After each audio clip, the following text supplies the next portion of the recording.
Demurrage charges are levied by the port authorities or terminal operators when a container stays inside the port, terminal beyond the free period allowed for loading, export, or clearance, import. 1. Demurrage charges applies when N exports, if the container is not loaded onto the vessel within the free time.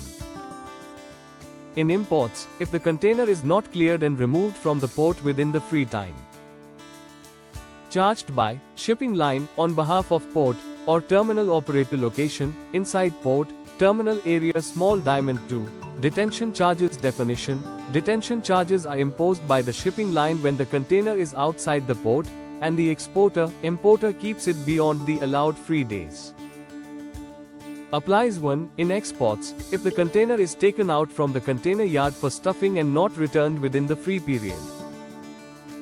In imports, if the container is not returned to the shipping line after unloading within the allowed time. Charged by shipping line, location, outside port, terminal, at factory, CFS, warehouse, etc., small diamond 3, free detention period. This is the grace period provided by the shipping line during which no detention charges are applied.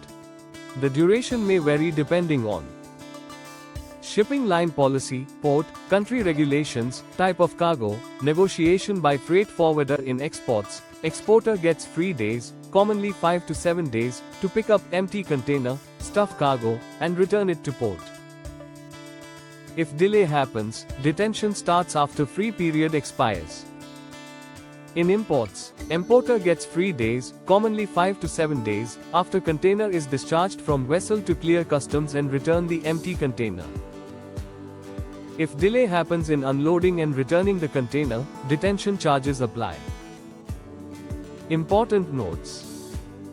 Demurrage and detention are separate charges. Both charges are calculated per day and increase progressively, slab-wise. Always check shipping line's tariff before planning export, import. Delay in documentation, customs clearance, or transport can lead to heavy penalties.